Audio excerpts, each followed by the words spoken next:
I have seen factors such as diversity, inequality, and social change that have roles in how marriage and families are formed. Many people in America believe in expressing free will, which I think is why diverse marriages are more common in America now than before. Also, people in similar environments are more likely to create a marriage due to the similar values. Because America has evolved, the want and needs for marriage has lessened, which I see as an idea that will become even less important eventually. One factor Conhan states is that same sex gender has become more acceptable in America, which is why same sex marriage is increasing.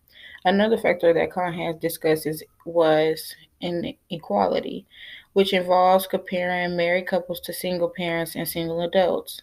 Single parents are more likely to be poor compared to married couples due to the two incomes in a household. He also states that many people are more focused on self fulfillment, and this explains the decrease in people wanting marriage. The inequalities, such as married couples being less likely to be poor compared to single parents, has impacted my perspective of marriage, and I feel I could be more successful due to more help within the household, and I also could make more income with less stress of paying for higher education due to two incomes making necessities cheaper in the house. Because I consider myself bisexual, it is also satisfying to know I could marry a woman if I choose to.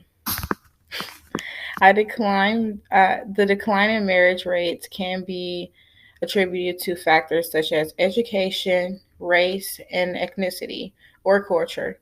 These factors have impacted many people I know in high school, and these few factors are causing marriage rates to decline because people believe being able to care for oneself could lessen the stress and need to build a commitment. I would agree these factors impacted many young people decision making regarding marriage. Cohen states that modern American culture has made most decisions based on self-interest and what's best for oneself, rather than getting married and worrying about two people's feelings.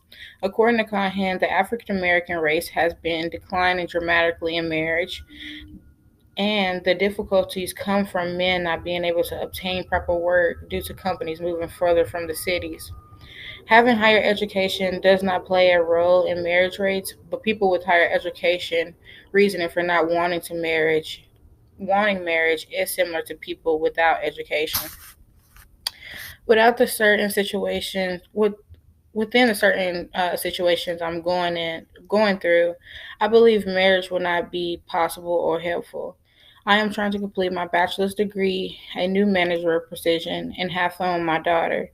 Trying to do these few tasks makes me more interested in satisfying myself rather than a marriage. I do not think it is a huge deal for the next generation, long as reproduction continues to occur.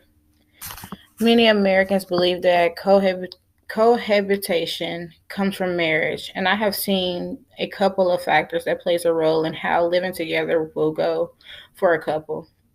Because marriage is not a necessity for many anymore, people of many different backgrounds are getting married at higher rates than expected. I believe it is due to many people being taught about love no matter the lifestyle they come from. Conhan discusses a situation that describes a man in a cohabitation but living poorly. Being poor holds most cohabitation situations from going further.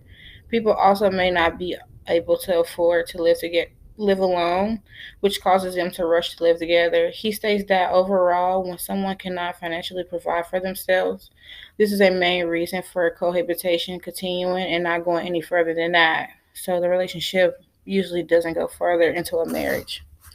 I would say the advantages of cohabitation would be the ability to share financial responsibilities and being able to know that the two would be able to be ready for marriage when ready, like be able to live together.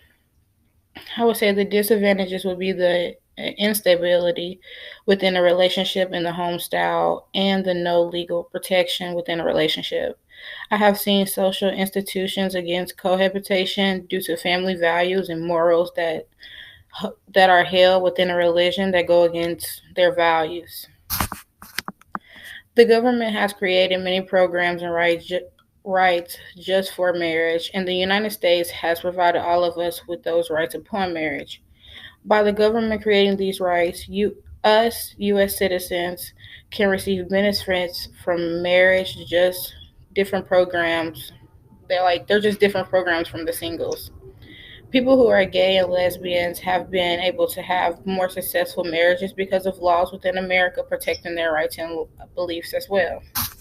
According to Cohen, the government providing help to poor families make poor families experience. Uh, Cohen says that the government providing help to poor families makes poor families experience abuse and toxicity due to these programs providing like help to these poor families, and the families not going out to work. They're just staying in the house, and they're just becoming overwhelmed with each other, and the parents are maybe doing abuse on the kids, the other partner in the relationship, something like that. Overall, the laws that were created for gays and lesbian marriages have been successful, and they are appreciative of the laws that they have. I would say that the family structure that gays and single adults have are not typical family structures due to the family norms that are like considered in America. And nuclear family structures are the type of family structures that most people aim for, but it's a 50-50 chance really in America for that to happen. I am part of the non typical family structure, but I am able to still receive benefits from being a single parent, such because I do have a child. Yes.